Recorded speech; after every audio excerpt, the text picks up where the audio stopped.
Although she is already 21 years old, she has never eaten fruit candy. Even entering a shop is a first for her, but she cannot bear to buy anything for herself, and is only accompanying a co-worker to buy white sugar. Seeing her embarrassment, the shopkeeper's wife does not mock her, but brings over a ladder, preparing to reach the sugar on the highest shelf. However, because she is not strong enough, she cannot move it at all. At this moment, the men outside the door only whistle at her figure, and not one of them steps forward to help. Nota has long been used to these ill-intentioned stares. She walks to the door and calls on Iva, the only man who did not whistle. This instantly makes the other men jealous. Iva focuses only on helping Nota get the box from the shelf, never expecting that this accidental encounter will crash straight into Janja's heart. Before leaving, Nota scoops out a spoonful of fruit candy and hands it to Janja. Janja waves her hands again and again, saying she cannot afford it, but Nota still gives the candy to her. Janja carefully puts the candy away,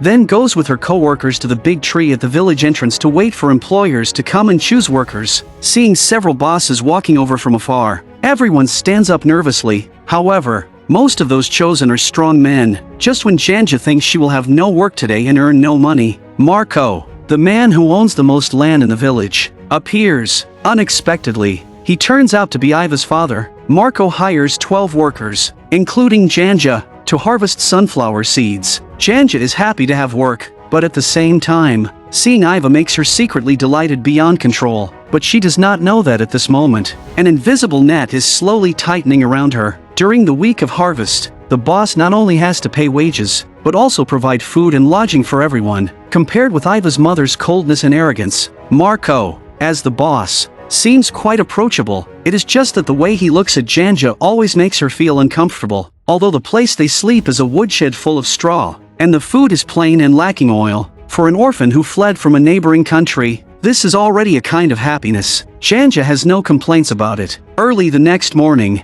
the workers begin the harvest. They do not get a break until noon, when Iva's mother brings lunch. Because the food is too hot, everyone waits for it to cool before eating, but Iva's mother thinks they are being lazy and deliberately dragging out their break. Fuming with anger, she adds a spoonful of cold water to everyone's bowl, but this behavior feels very wrong to Iva. Iva's kindness deepens Janja's feelings for him once again, but she never dares dream that she could rise into such a family. Then suddenly, an opportunity to get closer to the man she likes comes right to her door. The next day, Iva's mother takes out a bone with no meat left on it, intending to cook soup for the workers. Unexpectedly, with one careless movement, she twists both ankles. Since there is no one at home to cook and do housework, Marco goes to find Janja. He tells Janja to stay in the yard and help during this period, so she no longer has to harvest sunflower seeds and cut up her hands. She can be close to Iva and still earn the same wages as everyone else. For Janja, this is practically an enormous stroke of luck. She is completely immersed in the sudden joy, and does not notice that a pair of sinful eyes is watching her at every moment. Soon, the sunflower seeds in the fields are fully harvested. Everyone receives the wages that belong to them. Janja specially makes a purse to hang around her neck, carefully puts the money inside, then tucks it into her clothes. Just as she is about to leave, the boss Marco suddenly speaks up and asks whether she is willing to stay here for a while. Imala bi ranu I spavanje, a spremili bi ti koji dinar. Dok se gazdarica ne oporavi. Just like that, Janja gets her wish and stays. She also moves from the straw-filled woodshed into a small room with a bed. As soon as the rooster crows in the morning, she climbs up groggily, puts on her shoes, and goes to clean the pig pen. Seeing that she has no rubber boots for work, Iva finds an old pair and brings them over. Janja has never worn shoes this good and is afraid of dirtying or damaging them, but Iva bossily tells her to put them on immediately. Marco sees the intimate conversation between the two of them clearly. His complicated emotions are soon replaced by anger. While Iva is repairing the framed picture that plays hymns, Marco suddenly erupts. On the surface, he is complaining that the music is too loud, but his wife knows very well where this nameless anger comes from. Janja has no idea how dangerous her situation has become. After working all morning, she finally has time to wash herself. Immediately after, she must go prepare breakfast. She picks a few eggs from the chicken coop and makes a tasty meal for the family of 3, but she herself can only stand aside and wait for orders. She does not dare meet Iva's eyes, only shyly says that she will clean the rubber boots later, but Iva acts as if he has not heard her. Seeing this, Marco tells her to turn off the radio and go outside to work, but Janja has never seen such an advanced appliance and has no idea where to start. Although his wife looks disgusted,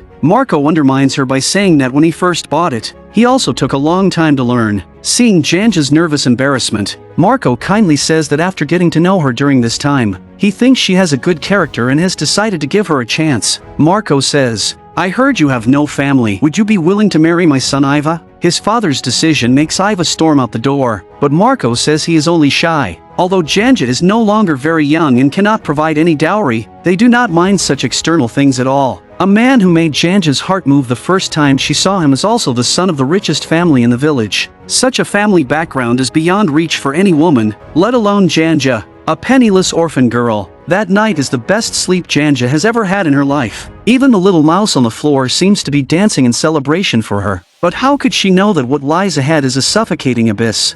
When Nota learns that Janja is about to marry, she personally comes to tailor her dress. She treats every detail perfectly, as if Janja were her own daughter. Ever since she gave Janja candy at their first meeting, the shopkeeper's wife has had a fondness for this shy little girl. She is also sincerely happy for Janja. On the wedding day, Iva and his father sit in the yard with heavy thoughts. Janja sits nervously in the room, letting the older village women dress her and lecture her. Only when she sits in the wedding car does Janja finally show the joy of becoming a bride, happily waving to everyone. But Iva, as the groom, has a tense expression on his face. This instantly extinguishes Janja's good mood. During the church ceremony, when he is supposed to kiss the bride, Iva merely brushes past her lips. There is none of the joy or excitement a newlywed should have. This grand wedding continues all the way into the night. After the wedding banquet begins, everyone in the village comes to offer blessings to the couple. Compared with Iva's coldness, Marco, as the father, is so excited that he sings and dances. During the gift-giving part for the newlyweds, he even pretends to sit casually between a married couple. One hand rests on the man's shoulder, while the other slips under the table. He lifts the man's wife's skirt. It is an undeniable fact that her husband has been involved with most of the women in the village. All along,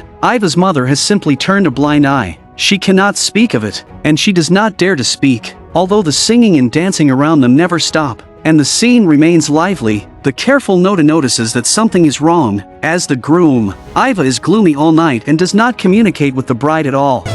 Ajme, bulji stalno u njih. A jadan Iva neće se usrećiti. Jadna Bosanka. Nota's husband and Marco have been old friends for decades, and he knows the situation in Marco's family very clearly. If he were not drunk today, he would never tell his wife the secret. After hearing it, Nota feels as if the world is spinning. She also knows that this marriage is destined to be a tragedy. The wedding does not end until early morning. Back in the room, Iva falls asleep as soon as his head touches the bed, completely ignoring his new wife. Early the next morning, Iva's mother takes away the couple's white bedsheet. She smears chicken blood on it, then washes it in water and hangs it in the yard to dry. She wants to fake the appearance that the two of them have consummated the marriage. At this moment, although Janja has become a member of the family, she still has to do servant's work. After serving the family during the meal, she also has to learn other housework under her mother-in-law's guidance. Her mother-in-law gives her old clothes from her own youth and tells her to change out of the rough linen she is wearing, so she does not embarrass the family. Finally, her mother-in-law points to the painting in the living room and tells Janja that every Saturday, she must carefully dust it.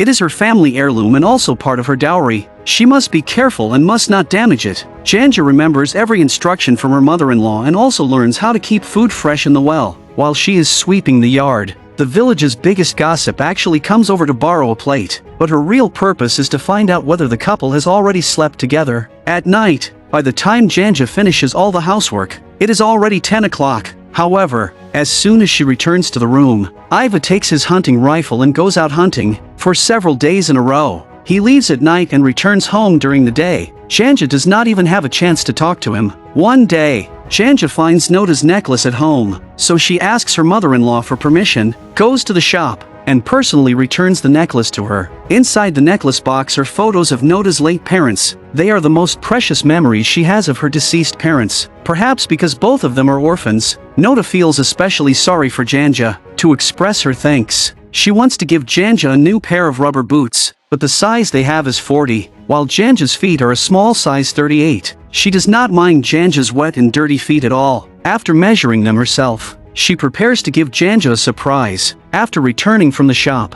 Janja tries to turn on the radio, but after trying several times, she still fails. Just then, Marco walks in. He not only demonstrates personally, but also teases Janja from time to time. Nothing like her arrogant mother-in-law, but what comforts her even more is that Iva is no longer as cold and distant toward her as he was at first. Although he still refuses to say much, when his wife cannot move a basin of water, he takes the initiative to come help. Yet just as Janja grows closer and closer to happiness, her beautiful dream completely shatters. That night, her mother-in-law asks Janja to bottle the cherry wine. She herself is going to church and will not return until very late. Janja has learned how to turn on the radio. She listens to music while filling every bottle because she has secretly taken a few sips. Her cheeks are as rosy as ripe cherries. Seeing this, Marco silently walks in. While Janja bends over, he grabs her from behind. Although he pretends he is only helping, Janja stays calm on the surface and hurriedly runs over to open the door. She thinks she may have misunderstood and overthought it, but unexpectedly, after coming out of the storage room, she still cannot escape Marco's grasp. After being assaulted, Janja is filled with shame and rage, yet has no idea what to do. She wants to secretly tell Iva what happened, but her mother-in-law intentionally or unintentionally prevents the two of them from being alone. Janja is forced to go with Marco to the field to harvest pumpkins. Unexpectedly, Marco shamelessly says that he is not a bad person. He does not want Janja to be afraid of anything. If she tells anyone what happened, the one who suffers everyone's judgment will be her, not him. Janja swallows her anger and dares not say another word. She has no power and no one to rely on, so she can only swallow the bitterness into her stomach. After returning home, her mother-in-law deliberately has a village woman come over to gossip. The village woman says a man drove his wife out of the house because she could not have children. Her mother-in-law's goal is clearly achieved. Worried that she will be thrown out, Janja ultimately pretends that nothing has happened. That day, when she goes to the shop, Nota gives her the size 38 rubber boots that have arrived. This is her reward for finding the necklace. Before Janja leaves, Nota also gives her a big handful of fruit candy. This is the first time Janja wears new shoes. She is so excited that she can hardly bear to take them off. However, when her mother-in-law sees them, she flies into a rage, believing Marco paid for them. But what makes her even more anxious is seeing Janja hanging up menstrual cloths to dry. Without another word, she rushes into the kitchen and curses Janja as an unlucky woman. She also falsely accuses Janja of daring to break the plates that came with her dowry. Janja tries to defend herself, but her mother-in-law grabs her by the hair and refuses to let go, throwing her straight to the doorway. Marco at least says a few words for Janja, but Iva, as her husband, acts as if he has seen nothing. After the storm passes, her mother-in-law changes her face again. She tells Janja to wash all the cabbages in the corner, preparing to pickle sauerkraut for winter. After giving all the instructions, she goes to the market with Iva. Marco also goes to say goodbye to his old lover. He says he will soon become a grandfather and should no longer keep entangling himself with her. At this moment, Janja has nowhere to tell her pain and resentment, so she can only drown her sorrows in alcohol, trying to forget her troubles. When Marco returns, he brings her a few candied fruits. Janja does not hesitate and puts one into her mouth, while stomping hard on the pickled cabbage. She glares angrily at Marco sitting across from her, but Marco pretends to taste whether the sauerkraut is salty enough and walks straight over. Taking advantage of Janja's unpreparedness, he reaches out his sinful hands once again. When Iva comes back, he only sees Janja scrubbing every inch of her skin with all her strength. She stands naked before Iva, questioning why he rejects her like this. Iva does not dare look at her and gives no answer. His evasive attitude completely breaks Janja down. Iva does not return home for 2 full days and nights, hiding in his old hunting spot deep in the woods. Janja refuses to let him run away again and blocks him directly. This time, Iva finally tells her the painful reason he had no choice but to hide. It turns out that when he was 8 years old, he was badly injured by a wild boar in his lower body. He can no longer have a normal married life. His parents have kept this news hidden all along, except for the shopkeeper. No one else in the village knows about it. Nije pa to meni važno. Moramo se mi fino slagati I živjeti I bez toga. Janja holds her husband with heartache and firmly tells him that she will not leave him, nor will she despise him. That night is the first time the couple has held each other while sleeping since their marriage. As this secret is revealed, Iva's psychological burden gradually lifts. The two also begin acting like lovers in the heat of romance, flirting with each other constantly. But this harmonious scene makes Marco's jealousy explode. At this moment, Iva has no idea where his father's anger comes from. He only spends every day glued to Janja. He takes the initiative to help Janja with housework and personally teaches her how to ride a bicycle. But after this brief sweetness, the filth hidden behind this marriage is inevitably exposed. One day, while the two are shopping, Janja suddenly faints and loses consciousness. When she wakes up, she is told that she is pregnant. Iva brings her home with a livid face. After closing the door, he can no longer suppress his anger and questions her about who the child's father is. The timely appearance of his parents finally makes Iva calm down for the moment, but he once again begins going to his old place to hunt. Every wild boar in the forest is his enemy. It seems only the moment he pulls the trigger can calm the hatred inside him. Soon, the news of Janja's pregnancy spreads through the entire village. Nota also comes especially to visit, but unexpectedly, as soon as she walks into the yard, she hears Janja's cries. It turns out Marco is trying to assault Janja again, from her husband's mouth. She also learns a suffocating truth. It turns out Iva's mother planned this marriage together with her husband. She even silently permitted Marco's actions. They did all of this simply to silence the gossip of the village. They wanted the villagers to believe their son was a normal man, normal enough to marry and have children. Iva's mother is always praying, yet she does filthy things. In the end, she must suffer the consequences of what she has done. The next day, Janja's screams spread through the whole yard. After the doctor's diagnosis, she has not only miscarried, but will also never be able to have children again. Yet just after Janja's body has barely recovered, Marco actually still wants to violate her. And this scene is caught by Iva. As father and son argue, Iva accidentally pushes his father down. Marco crashes directly into the iron plow behind him and dies on the spot. His father's death also finally frees Iva completely from the past. If his father had not gone to meet his lover back then, leaving him to run into the woods alone,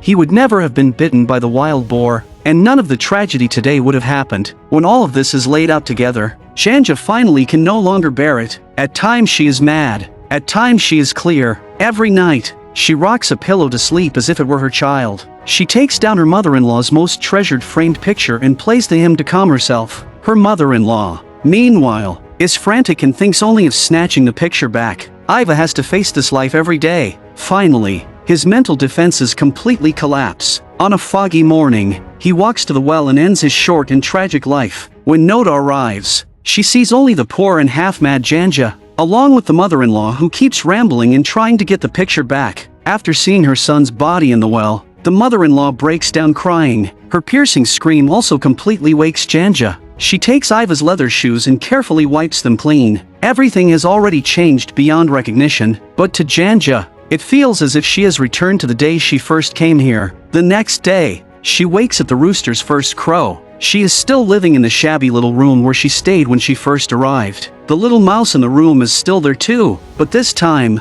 Janja places it at the doorway and lets it go find freedom. This is just like her own reflection. After walking through a path full of thorns, she has finally won the vast world that belongs to her. She will no longer be afraid, because from now on, her back is straight. She has become the one and only true mistress of this place.